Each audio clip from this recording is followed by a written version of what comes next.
Hello everyone. आज हम लोग शुरू करने वाले हैं इंडियन पॉलिटी बाय लक्ष्मीकांत की एक नई सीरीज, जिसमें हम लोग पूरी की पूरी लक्ष्मीकांत की बुक को कवर करेंगे। आगे बढ़ने से पहले मैं आपको एक बात बताना चाहता हूँ कि पढ़ना कैसे है। सबसे पहले जब आप लेक्चर देख रहे हैं उस समय आपके सामने जो बुक है लक्ष्मीकांत की वो होनी चाहिए। जैसे ही लेक्चर खत्म होता है आप एक बार दोबारा से गो थ्रू हो जाएंगे बुक से। उसके बाद बुक को बंद करेंगे और एक्टिव रिकॉल करेंगे। जो सबसे एफिशिएंट मेथड है पढ़ने का वो यही है कि आप जितना जो पढ़े हैं उसको बार बार रिवाइज करें एंड उसको रिकॉल करें, बार बार बिना देखे रिकॉल करें, और जहाँ पर भूल रहे हैं वहाँ पर आप जाके बुक को रेफ़र कर सकते हैं। आज की इस वीडियो में हम लोग जो फर्स्ट चैप्टर है इंडियन पॉलिटी का हिस्टोरिकल बैकग्राउंड उसको कवर करेंगे। इस वीडियो में हम लोग 4 टॉपिक पढ़ेंगे, जिसमें से regulating act of 1773, amending act of 1781, act of 1784, Pitt's act of 1784 and act of 1786 को कवर करेंगे। तो शुरू करते हैं। सबसे पहले 1600 में ईस्ट इंडिया कंपनी को क्वीन एलिजाबेथ वन ने चार्टर ग्रांट किया था, जिसके तहत उसको ट्रेडिंग राइट्स दी गई थी। 1608 में ईस्ट इंडिया कंपनी जो है एज अ ट्रेडर्स इंडिया आती है।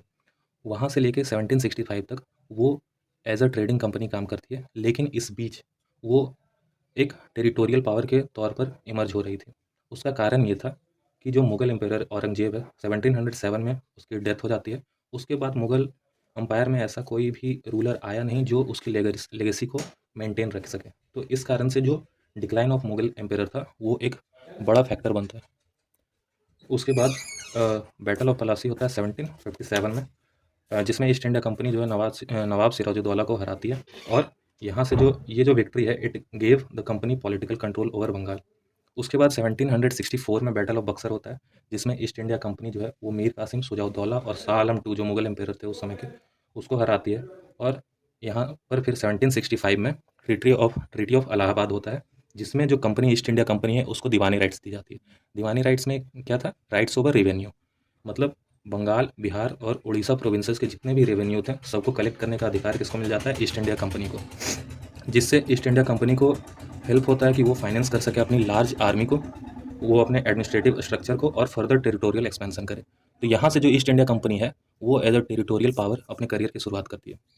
यहाँ से लेकर 1857 तक एज अ टेरिटोरियल पावर भी ये काम करती है और ये ट्रेडिंग फंक्शन को भी परफॉर्म करती है। 1857 में सिपोही म्यूटिनी होता है, जो कि एक मेजर एडमिनिस्ट्रेटिव फेलियर के तौर पे एक्सपोज होता है। ईस्ट इंडिया कंपनी की ये एक मेजर एडमिनिस्ट्रेटिव फेलियर थी।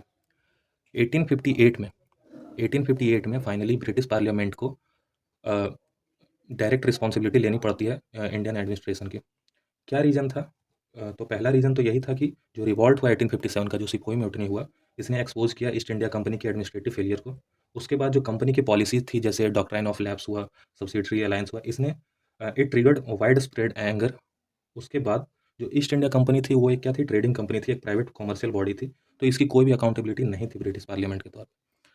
तो इसीलिए ब्रिटिश पार्लियामेंट को जो है वो डायरेक्ट रिस्पॉन्सिबिलिटी लेनी पड़ी ओवर ईस्ट इंडिया कंपनी।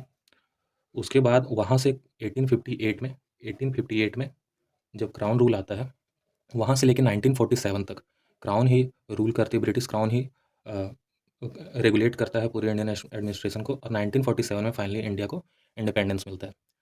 जब इंडिया आज़ाद होने वाला था तब एम एन रॉय ने 1934 में कॉन्स्टिट्यूएंट असेंबली बनाने की मांग की थी सबसे पहली बार, जो हमारे कॉन्स्टिट्यूशन को लिखेगी और उसी के अकॉर्डिंग जो है हमारा देश चलेगा। 1950 में फाइनली कॉन्स्टिट्यूशन जो है एग्जिस्टेंस में आता है।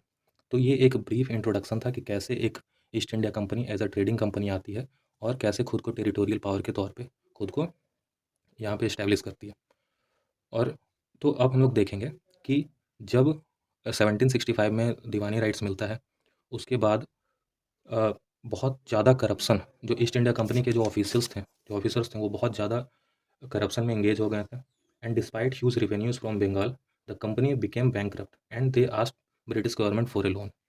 तो तब जाके ब्रिटिश पार्लियामेंट को ये लगा कि कंपनी के जो अफेयर्स हैं उनको रेगुलेट करने की ज़रूरत है। उसके साथ ही साथ जो प्रेसिडेंसीज़ हैं वो इंडिपेंडेंटली एक्ट कर रहे थे। बंगाल, मद्रास और जो बॉम्बे की प्रेसिडेंसी है वो इंडिपेंडेंटली एक्ट कर रही थी, और उनमें कोई भी उनकी डिप्लोमेसी में कोई भी कोऑर्डिनेशन नहीं था। टोटली अनकोऑर्डिनेटेड डिप्लोमेसी थी विच क्रिएटेड इनस्टेबिलिटी। तो इसी इसको रेगुलेट करने के लिए, जो कंपनी के अफेयर्स हैं उसको रेगुलेट करने के लिए रेगुलेटिंग एक्ट लाया जाता है 1773 में। अब हम इसके कुछ फीचर्स देखेंगे। सबसे पहला फीचर ये था कि जो गवर्नर ऑफ बंगाल है, जो गवर्नर ऑफ बंगाल, मद्रास और बॉम्बे के जो गवर्नर थे, तो इसमें जो गवर्नर ऑफ बंगाल है उनको गवर्नर जनरल ऑफ बंगाल बनाया गया। साथ ही साथ इनको 4 मेंबर की एक टीम दी गई जो कि इनको असिस्ट करती। तो 4 मेंबर की एग्जीक्यूटिव काउंसिल बनाई गई ये गवर्नर जनरल ऑफ बंगाल को असिस्ट करने के लिए। जो लॉर्ड वारेन हास्टिंग थे वो पहले गवर्नर जनरल ऑफ बंगाल थे। क्वेश्चन ये भी पूछ सकता है लास्ट गवर्नर ऑफ बंगाल कौन था, तो वो भी लॉर्ड वारेन हास्टिंग ही थे। और जो बाकी दोनों गवर्नर थे बॉम्बे प्रेसिडेंसी और मद्रास प्रेसिडेंसी के जो गवर्नर थे उनको बंगाल के गवर्नर जनरल का सबऑर्डिनेट बना दिया गया। यानी इसको एज अ फर्स्ट स्टेप माना जा सकता है toward centralised administration in India. और ये इसने रेगुलेट किया कंपनी के पॉलिटिकल अफेयर्स को। उसके बाद क्या होता है, सुप्रीम कोर्ट का इस्टेब्लिशमेंट होता है 1774 में फोर्ट विलियम्स में। इस सुप्रीम कोर्ट में एक चीफ जस्टिस और 3 जज दिए जाते हैं। जो चीफ जस्टिस हैं उनका पहले चीफ जस्टिस कौन थे, एलिजा एम्फे थे। इसको लाया जाता है जस्टिस को रेगुलेट करने के लिए। अब बारी आती है कि जो अगर हम ज्यूरिसडिक्शन देखते हैं तो सुप्रीम कोर्ट का, तो उसका ज्यूरिसडिक्शन ऐसा बहुत ज़्यादा नहीं था, आज के सुप्रीम कोर्ट के जैसा नहीं है। वो बस क्या था कि जो उस समय के जो कोर्ट्स थे जैसे मेयर कोर्ट्स या कंपनी का एड हॉक कोर्ट्स हो गया, जो रेवेन्यू ऑफिशियल्स के द्वारा जो कोर्ट चलाए जाते थे उनसे वो सुप्रीम था, इसीलिए उसका नाम सुप्रीम कोर्ट दिया था। ऐसा नहीं, ना ही उसका जो टेरिटोरियल ज्यूरिसडिक्शन है वो एंटायर इंडिया पे था, वो सिर्फ कलकत्ता तक ही सीमित था। एक चीज़ और कि जो नई कोर्ट बनी थी सुप्रीम कोर्ट 1774 में, वो एक इंडिपेंडेंट बॉडी थी और उसको ब्रिटिश जज हेड करते थे। और वो क्या था, कॉमन इंग्लिश लॉ पे भी बेस्ड था, इसीलिए वो सुप्रीम था। और वो सुप्रीम किस कॉन्टेक्स्ट में था कि वो बाकी जो एग्जिस्टिंग कोर्ट्स थे, mayor's court, company ad hoc courts और रेवेन्यू ऑफिशियल्स के द्वारा जो कोर्ट चलाए जाते थे उनसे वो सुप्रीम था। उसके बाद इस एक्ट के तहत जो गवर्नमेंट के जो कंपनी के जो ऑफिशियल्स थे, जो प्राइवेट ट्रेड या कोई गिफ्ट्स इन सब में एंगेज थे, लेने में करप्शन में एंगेज थे, उनको प्रोहिबिट किया गया, उनको रेगुलेट किया गया। उसके बाद एक गवर्निंग बॉडी भी बनाई गई जिसको कोर्ट ऑफ डायरेक्टर कहा गया, और ये इसका काम था कि सिविल, रेवेन्यू और मिलिट्री अफेयर्स पे जो ब्रिटिश पार्लियामेंट है उसको रिपोर्ट करेगी। तो रेगुलेटिंग एक्ट जो है 1773 का, उसको वो एक पहला ऐसा ब्रिटिश लॉ था जिसको लाया गया था ईस्ट इंडिया कंपनी के एडमिनिस्ट्रेशंस को रेगुलेट करने के लिए, करप्शन को कंट्रोल करने के लिए और एक सेंट्रलाइज्ड अथॉरिटी को इस्टेब्लिश करने के लिए, ताकि कोऑर्डिनेटेड डिप्लोमेसी हो सके और इनस्टेबिलिटी है वो ख़त्म हो।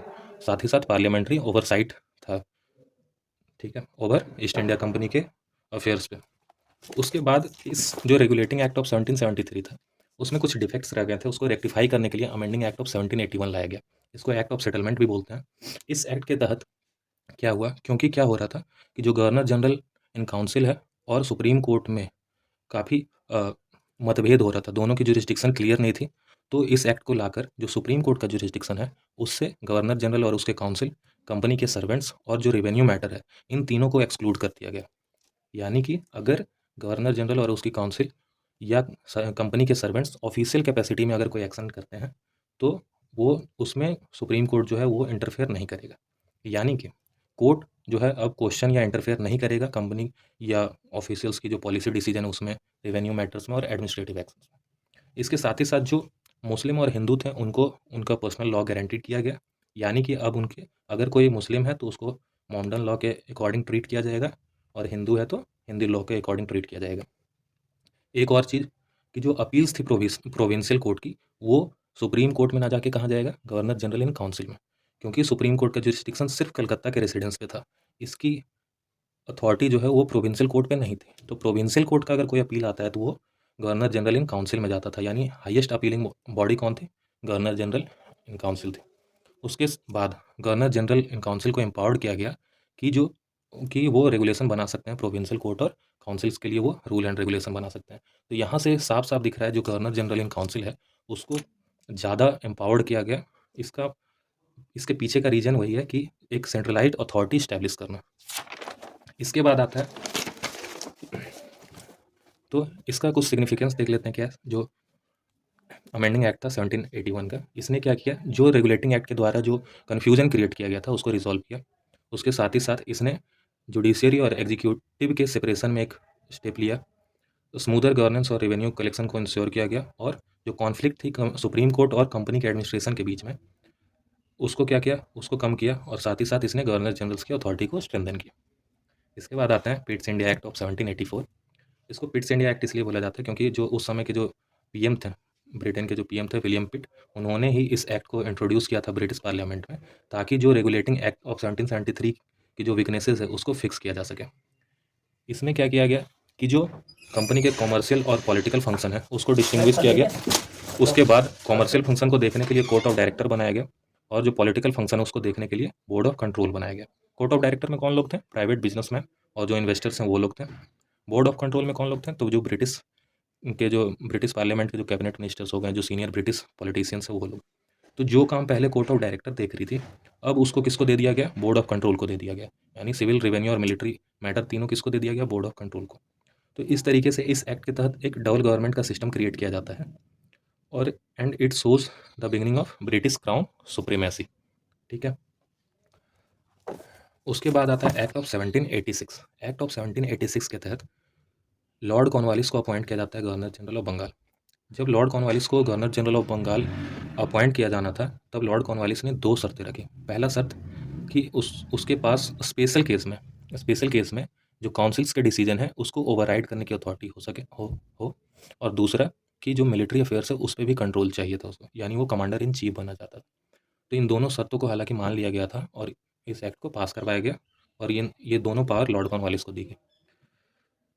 इन the next video I am going to cover the charter act. Different charter acts जो लाए गए थे उसको हम लोग कवर करेंगे इस वीडियो में। आज के लिए इतना ही।